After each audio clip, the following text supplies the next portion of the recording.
Part 24. Tensions rise in Mecca. The Quraysh tried to ban the recitation of the Quran. Not only did they try to physically stop any recitation, but they would also drown it out with abuse and profanity. Ibn Abbas narrated that whenever the Prophet would raise his voice to recite the Quran in front of the Kaaba, they would curse both Allah and His Messenger. the Prophet would then raise his voice to overcome their insults. But Allah revealed, Do not recite your prayers too loudly, nor silently, but seek a way between. Surah 17, verse 110. Allah here is instilling the methodology of focusing on one's own mission without being distracted by the actions of others. The companions gathered at Dar al-Arqam. No one had publicly recited the Quran except the Prophet, so they discussed who would be the first. Abdullah ibn Mas'ud volunteered to take on the task. The companions refused because Ibn Mas'ud had no Qurashi family to protect him, that is, someone from the Quraysh. Tribal custom dictated that tribe members protected each other, thus the bigger and more powerful the tribe, the more protection one had. Not only did Ibn Mas'ud not belong to a tribe, but he was not even from Mecca. He therefore had no one to protect him in the event of an attack. Nevertheless, Ibn Mas'ud persisted and again volunteered himself, saying, I put my trust in Allah. Ibn Mas'ud went to the Kaaba at the peak time of gathering. As the Qari, reciter of the companions, he had a beautiful voice, and he began reciting in an exquisitely melodious tone. He recited Surah Al-Rahman, and it was so captivating that people started to gather. Moreover, the style of Quranic recitation was a unique phenomenon to the Quraysh. It did not emulate poetry nor prose. It was equally fascinating as it was captivating. When they eventually realized what he was reciting, they pounced on him, physically beating him. He could not even finish 2 pages of the surah before being driven out, battered and bruised. The companions bemoaned, This is exactly what we were worried about. Ibn Mas'ud boasted, By Allah, nothing changed today except that my contempt for the Quraysh has only increased, and I am willing to do the same tomorrow. 3 of the senior leaders of the Quraysh, Abu Jahl, Abu Sufyan, and Al-Aqnas, were mesmerized by the parts of the Quran they had heard. Their reputation did not allow them to listen in public, so they waited until the dead of the night to listen.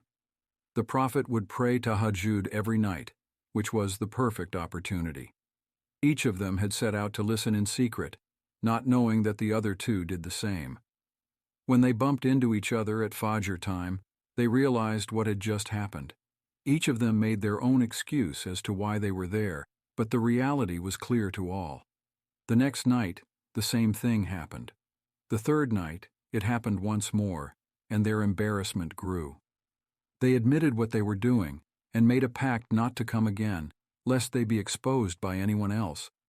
For a person to wake up at 3 o'clock in the morning, leave their bed and home, and stand in an alleyway in the dead of the night just to listen to a recitation truly demonstrates the mesmerizing nature of the Quran. One can only imagine the tranquility, charisma, and exquisiteness of the Prophet's own recitation. Al-Aqnas then approached Abu Sufyan and asked, What do you think about what we heard? Embarrassed, Abu Sufyan said, You tell me your opinion first. After Al-Aqnas insisted, Abu Sufyan, not wanting to compromise his reputation, replied diplomatically, Some parts were beyond my comprehension, and other parts I understood. Al-Aqnas then approached Abu Jahl, asking the same question. Abu Jahl responded frankly, We, that is, the Banu Makhzum and the Banu Abd Manaf, have always been in competition. When they began giving food to the pilgrims, we did too. When they began giving out water, we did too. We are like 2 horses about to reach the finish line. And they now come and say they have a prophet who Allah inspires from the heavens. How can we compete with that? By Allah, for as long as I live, I will never accept it. Another tactic used by the Quraysh was to disparage the Prophet and the believers, spreading rumors and hurling insults and mockery. For example, when a period of time passed without the Prophet receiving revelation, a Qurashi woman mocked, I see that your shaitan has abandoned you. This remark deeply hurt the Prophet, and Allah revealed the famous verses of Surah Al-Duha. By the morning sunlight, and the night when it falls still, Your Lord has not abandoned you, nor has he become hateful of you. And the next life is certainly far better for you than this one.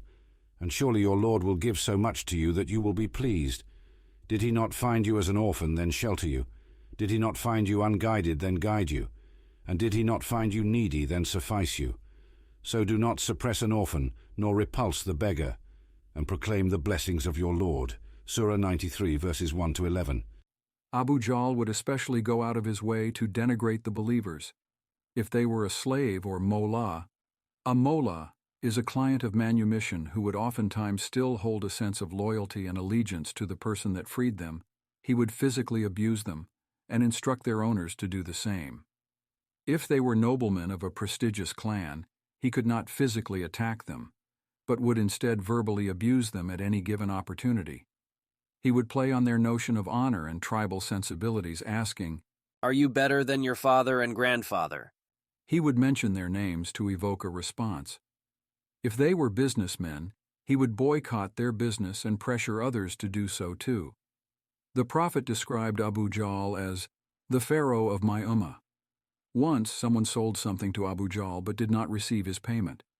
In a bid to prank the Prophet, Abu Jahl remarked mockingly, Go to Muhammad, he will pay you. The man, who was not from Mecca, assumed that the Prophet perhaps owed Abu Jahl, and so went to the Prophet and asked for the money. The Prophet took him by the hand to Abu Jahl's house and knocked on his door. He said, O Abu Jahl, give the man his money right now. Abu Jahl's face turned pale and he began trembling. He scrambled for some money and thrust a bag of money at the man. Later, a friend of Abu Jahl said, How could you give the man his money after Muhammad demanded it? Abu Jahl replied, I saw something terrifying that you did not see. In another narration, he said, I saw a herd of angry camels behind him waiting to pounce. The Quraysh then stooped to an unprecedented level and began to slander and lie about the Prophet and the believers. They would regurgitate the same lies. He's crazy. He's a fortune teller. He's a magician. He is bewitched. It is, of course, impossible for madness to be compartmentalized. One cannot be crazy in one aspect, yet be perfectly sane in every other aspect of their life. The Prophet was not only sane in every other regard, but he was exceptional in his role as a leader, a family man, and a warrior. The reality is that the Prophet's sincerity could not be doubted, even by his staunchest enemies, which left madness and sorcery as the only conceivable explanations. Abu Jahl and Abu Lahab would stand on the outskirts of Mecca and warn travelers that the Prophet was a magician. O people, be careful. Do not be mesmerized into turning away from the gods of your forefathers. These tactics ironically led to some people's conversion. Dimad al-Azdi, a leader of a Yemeni tribe, literally put cotton in his ears until he eventually questioned his actions as an intelligent man. He said to himself, I am a doctor, so I will cure him. He approached the Prophet. I heard you are a madman, and I am here to cure you. The Prophet replied, I am not a madman, but listen to my message. He then began with the Hutbah al-Hajjah, and before the Prophet could even start reciting Quran, the man said, Stop. Repeat what you just said. The Prophet repeated the Hutbah al-Hajjah, and the man said, By Allah, I have not heard anything more beautiful than this. What are you? The Prophet declared himself as a prophet, and Dimad accepted Islam. They also called him a poet, even though it was well known that the Prophet could not even read or write. Allah revealed, You could not read any writing, even before this revelation, nor could you write at all. Otherwise the people of falsehood would have been suspicious. Surah 29, verse 48.